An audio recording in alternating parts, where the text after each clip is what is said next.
what if the farmers around these washing stations stop producing coffee? I panicked because, what will this? This will happen. This is happening, okay? And he said, so what will you do then? And I just look dumbstruck because for all my life in Ethiopia, my short life in Ethiopia, I never thought the farmers would stop producing coffee. I took it for granted. But it's been the last 5 years that I'm observing a slow decline of the coffee production around me. And I'm observing also farmers uprooting their coffee trees and planting eucalyptus, uprooting indigenous forests and planting eucalyptus. So this is something I'm experiencing. The production of coffee around me has significantly dropped. This episode is proudly brought to you by Mapper Forward's workshop, It's Time to Become a Coffee Consultant. Learn how to diversify your revenue streams and create freedom from your day job while saying goodbye to that alarm clock forever by becoming a consultant within the coffee industry or directly to consumers who have shifted towards home brewing and home roasting. Protect your income from challenging times in the coffee value chain by taking this course today. Go to mapperforward.coffee/workshops or click the link in the show notes for details. Welcome to the Daily Coffee Pro by Mapper Forward, friends. I'm your host, Lee Safar, and this is the final episode, unfortunately, of a very important 5-part series on the Daily Coffee Pro by Mapper Forward. We are talking with Heleanna Georgalis from Moplaco Trading in Ethiopia, and we are talking about the situation of coffee in Ethiopia. We, in this series, have covered some very serious subjects that are going on in Ethiopia, and I think by now we have established that the situation is quite serious for all of us. And it's serious for all of us for a number of reasons. It's serious because of the supply of coffee. It's serious because what the impact is going to have on the price of coffee. It's serious more than anything because of the impact that it's going to have on producers. And the flow-on effects around the world are going to be significant for everybody. In this episode, we're going to talk about the impacts of deforestation. Where I want to start this conversation, Heleanna, is I had a conversation with someone about EUDR. For anyone who doesn't know what that is, it's the EU Deforestation Regulations that are coming in December at the end of 2024. And basically what it means is that any commodity that is coming in either raw or processed into the EU has to prove that it did not participate in deforestation. So I had spoken about someone in all of the research that I've done over the last couple of months. I spoke to somebody about the impact that this deforestation of coffee would have on the EUDR for Ethiopia. Guess what I was told? It doesn't apply because it was replaced with another agricultural product. So because the eucalyptus and the khat were planted instead of the coffee, it's not deforestation. So it's not going to become a problem. Now, my question to you is, what is the impact of deforestation on Ethiopia and what can we do to shift this? Lee, this EUDR has driven us crazy for the past year or so because people came from Brussels almost a year and a half ago, 2 years ago, and they said, guys, this is coming. And we came before it's implemented. We wanted to know your opinion so we can lobby in time. Okay. I don't know who they asked, whom they talked to, but there was no lobbying done. And whatever the EU had decided, it's already implemented. Okay? In all fairness, many embassies in Ethiopia tried to hold meetings and more meetings and more meetings to raise awareness. And I participated in many of these meetings. Two of the most important ones is one organized by the Norwegian Fund of Development, that they had invited a lot of people, stakeholders, to explain what is going to happen. The EU State of Mission here also described what is happening, and many people were actually presenting the case. During the meeting, it was when the EUDR was actually passed in Parliament during one of the meetings we had. And we saw it live. So there will be no doubt or hope remaining in any of us, okay? Now, this happened a year ago. And these people have been conducting trainings and meetings all over again in Ethiopia, but there was no real concrete action that took place on the Ethiopian side, okay?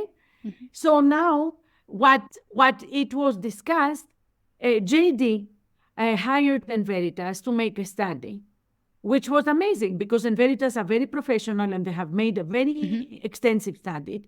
And what they found out is that only 5 pockets of Ethiopia, very small pockets, where actually deforestation happened to plant coffee. Okay? And that it's very simple. Once you identify these parts of land, you can actually eliminate them from the export cycle. The export cycle to Europe, at least. Now, okay, and Veritas has done the study. To be honest, at this very stage of time, I don't know if Ethiopia has been declared risk-free from the EU, if it's going to be declared risk-free, what has the government done vis-a-vis this information or this vis-a-vis this report? I am in the blind, okay? All I know is that the discussions are continuing, and a lot of us are very frustrated because we know the ramifications of not being able to export to Europe. Because 30% of Ethiopian exports go to Europe, okay? Now, why EUDR? I mean, I am a big fan of any directive that says, I will not buy your products that you have actually deforested a piece of land in order to plant them, okay? I am a fan of this. But it has to be a well-studied directive. And if you read this directive, very strangely, if you deforest indigenous forests, but replant them with eucalyptus trees, it's considered a forest. So what happens is when you look with GPS or when you look with satellite images, a lot of the indigenous forests being lost and being replanted by eucalyptus are considered forested areas. I cannot understand how clever politicians or versed technocrats can actually think that replacing an indigenous forest with eucalyptus is okay. I mean, do you remember the wildfires in Spain about 3-4 years ago? They happened because about 50 years ago, they encouraged a lot of eucalyptus planting for the industry. So for farmers to have an alternative source of income. What has happened is that these eucalyptus have the resins on the soil. With the dry and the climate change, of course, these resins ignite, and there were devastating fires all over North Spain. Now, this is going to come here. We didn't have it here until now because Ethiopia was extremely moist. Because the soil was so fertile and rich. I mean, the topsoil of Ethiopia is incredible in the areas that still exist. In my farm, for example, when you come, you understand the paradise of the country we used to have. And that this paradise remains only isolated in very small pockets of Ethiopia right now. And in a meeting I had with a professor, he told me that if you read texts about Ethiopia 200 years ago, the Ethiopia of 200 years ago in the north, which is now considered a desert, and everybody thinks it was a desert always, it was apparently a green, lush environment, full of animals, gazelles, elks, deers, reindeers, or all these exotic animals that one expected to see in a very lush forest. If you go to the north now, it's a desert full of stones. So it means human intervention actually changed the face of Ethiopia very rapidly. And now we are moving towards the south, the traditional producing coffee areas of the country, where forests are again being lost very rapidly. So we lost the forest of the north 200 years ago, the forest of Harar about 50 or 60 years ago. Now we are losing the forest of the south. Okay? Now, EU directive has a good intention, but very bad application, because not all countries are the same. And I am afraid to say, and a lot of us are, despite all the efforts and running around from many people, we have not acted appropriately and timely towards this directive that will seriously affect us. We just think, okay, China is consuming a lot of coffee. Yes, but at what prices? When you are in risk or when you are vulnerable, people will prey on you. Mm. And when we lose 30% of our markets, there will be people that smell the blood. Okay? Will there be a market shift? Yes. But should we lose markets because we are not acting upon them? No. Being a reforested land is to our own benefit.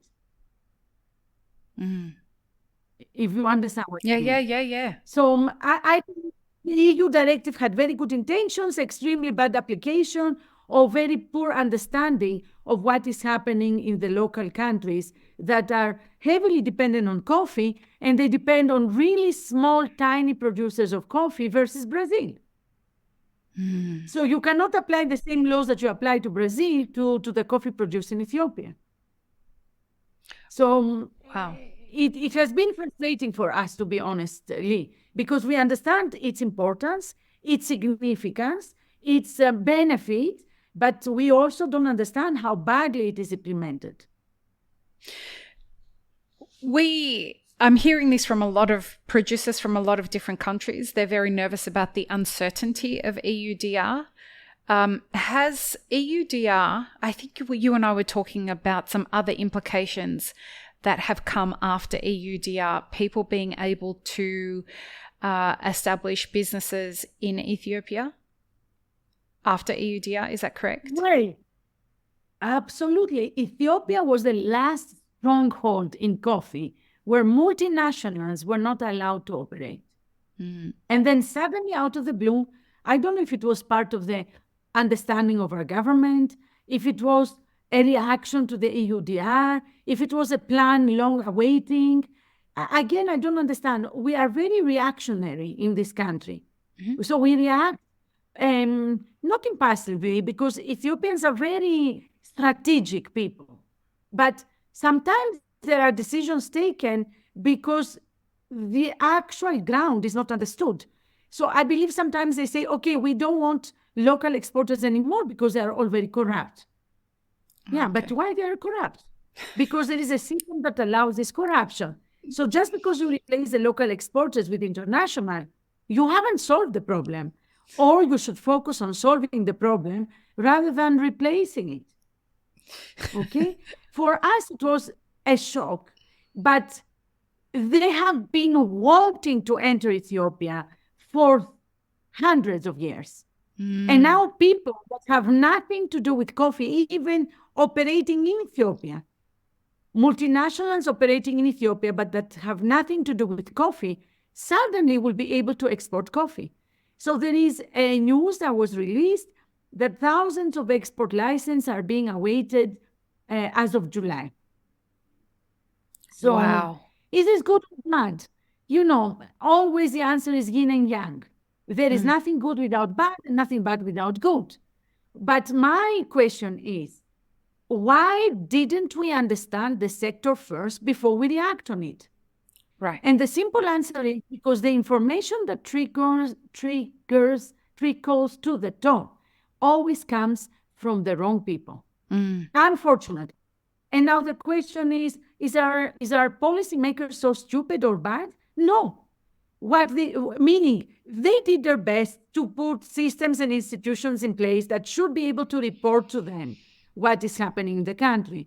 What they did wrong is they didn't select appropriate people that have the best interest of the country at heart. So the information that people give from these institutions is an information that is filtered down to benefit them. So, of course, how can the leadership have the information? That's a very difficult question. I'm not in position to ask. I am not government, and I'm not here to talk governance. I'm here to talk about how frustrated and sad I am about what is happening in our coffee industry. How proud I was that Ethiopia was a country that insisted on developing its own economy, and how badly they did it.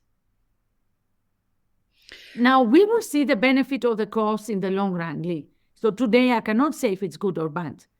As I said, there is always good and bad together. There will be something good that comes out of it, and some things will not be so great. One thing we haven't touched on in this series, well, we touched on it slightly, but you did mention that you wanted to talk about a little bit more, and that was what was going to happen to the population as a result of what's been happening. The majority of the population are in agriculture. And we've established through this series that coffee was a big part of their agriculture, and they've moved to Khat or eucalyptus, and that has a downward spiral. Also, you've mentioned that producers are having a lot of children. So one would think that the population is increasing. But you've told me off air, there's a lot of hunger. Yes. Where does this go, do you think? Is this something that is serious? Is the hunger increasing in these areas? Well, look, of course, because when you have a land that is not productive, and when you have a population that is not productive, because when you produce eucalyptus and Khat and you don't need to know anything about agriculture and you don't need to produce anything, of course there would be hunger, okay? So last time when I tried to tell you is like, I remember, so I'm having these long discussions with my people, my own people, because, you can influence your circle before you try to make a change. And I was shouting at them about why you are planting eucalyptus, And finally, it started to sink in. And a lot of around me started uprooting eucalyptus and planting coffee. And I was very happy. And then we started talking. I said, okay, why are you planting eucalyptus? And they said to get cash. Okay, to get cash to buy what? Food. So why don't you plant your own food? Why do you need to have eucalyptus to have cash to buy food? And then I gave them a system of multi-cropping and how much money they could be making out of it and how much food security or safety they would actually experience for their families. Honestly, they listened to me attentively because these people are not bad people. Mm. They are just desperate people because there is no guidance for them, okay? And why there is a problem in Ethiopia? Because you have an increased population. I mean, there are 2.5 million children being born every year, which is like unbelievable. Mm. But even if you have universities and higher education, there are no jobs to absorb them. There are no industries to absorb them. So what is the industry remaining, or the only resource of income remaining is the land. Mm. But this land is not utilized properly because there is no policy or no implementation. Maybe there is policy, but the policy is not well executed. Right. You see, again, I'm not in the political strata to be able to say there is no policy. But what I see is whatever policy there might exist is not executed. Right. So, I was trying to tell you about Rwanda before, an empirical observation, okay? So when I went to Rwanda, the guy that was showing us around told me, so Heleanna, you must buy land to have your own farm. And I said, oh my God, no. Buying my own land is a very big headache. Land in Ethiopia is very difficult to take care of. And with the farmers around, you have a lot of issues. I prefer to buy washing stations. And he looked at me and he said, what if the farmers around these washing stations stop producing coffee? Mm-hmm. I panicked. Because, what will this? This will happen. This is happening, okay? And he said, so what will you do then? And I just look dumbstruck because for all my life in Ethiopia, my short life in Ethiopia, I never thought the farmers would stop producing coffee. I took it for granted. But it's been the last 5 years that I'm observing a slow decline of the coffee production around me. And I'm observing also farmers uprooting their coffee trees and planting eucalyptus. Uprooting indigenous forests and planting eucalyptus. So this is something I'm experiencing. The production of coffee around me has significantly dropped. And people will tell us that this is hyperbole. No. People will tell us that, you're dramatizing it. Folks, I have to tell you, for everyone that says that to me, it doesn't serve me in my business that coffee goes away. My business is as a business advisor in coffee businesses. I need our industry to remain healthy, which is why this podcast exists, so that I can keep my consulting business in business. I don't get any joy out of talking about this stuff, but it has to be spoken about because people don't understand the reality of what's going on. And so when I go to green traders and I do my research and I say to them, listen, do you know what's happening in Ethiopia? They're like, yeah. Why aren't you talking about it? Well, because there's a lot going on in the world and I don't want to make people feel worse. What am I going to go and do? Tell my roasters that, it's really hard to get coffee out of Ethiopia. The quality of coffee out of Ethiopia has dropped. They're not going to buy the coffee. I can't lead with that. All right, great. So now you've got salespeople that are directing the narrative of what's actually going on in origin countries. Okay, this is not going to work. So this is why we have these difficult conversations on this podcast. It's not hyperbole. It's really happening. And I don't know what we can do to fix it. I don't even know if it's possible that we can fix this. I'm a hopeful realist. I am not an optimist and I'm not a pessimist. I am a hopeful optimist. This situation and the situation that we're experiencing in coffee around the world, hopefully realist. Yeah, hopefully, hopeful realist. But this situation that we're experiencing around the world seems like it is much more serious than people are talking about out there in the market. And I don't know what else to do. I don't know what else to say to people to help them understand that we are at the 11th hour.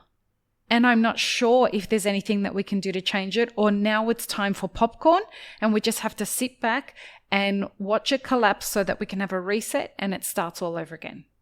I don't know. But what I do know is that we will continue to have these conversations so that we can bring you the information that you need to help you make decisions in your own business. So, Heleanna, I can't thank you enough for this amazing conversation and the bravery that you've shown by coming on this podcast to have this conversation. I know that you don't do this at no risk to your business and at no risk to yourself. So I salute you in your bravery to do this. Thank you. Could you please tell people where they can find out about Moplaco and how they can get in contact with you if they want to have conversations with you about this? Yeah, I thank you really for giving me a platform to say what I have been telling my clients for the last 6-7 years, driving them absolutely nuts. And I do hope it falls in the right ears, people that do care about Ethiopia and about coffee as much as I do, at least enough to show interest to change something. Thank you for those lovely words. If you could let us know where people can find Moplaco and where they can get in contact with you. So we have a website, www.moplaco.com. And we have Instagram account, Moplaco Trading. People can always contact us, and I'll be very happy to answer questions. Great. And I really thank you, really. Yeah. It's my pleasure, Heleanna. Honestly, you're the hero in this story, not me. You coming on here and having this conversation is really, really brave. And we will have links in the show notes for anybody who wants to get in contact. Now, will you please do me the honor of signing us off for this series? So I love to say peace, love, and peanut butter, Lee. It's such an amazing statement. Peace, love, and peanut butter. So much. Peace, love, and peanut butter, everybody. I hope to hear from you soon. Inshallah. Take care, Lee. Thank you for your patience. No, thank you very much, Heleanna. Bye, everyone. Bye. Bye-bye. Bye. I really hope you enjoyed this episode, friends. Please don't forget to show us some love by subscribing, liking, commenting, and most of all, sharing this podcast with your friends. Check the show notes for links, including our sponsors and our Patreon, and stay tuned for more great conversations on the Daily Coffee Pro by Map It Forward.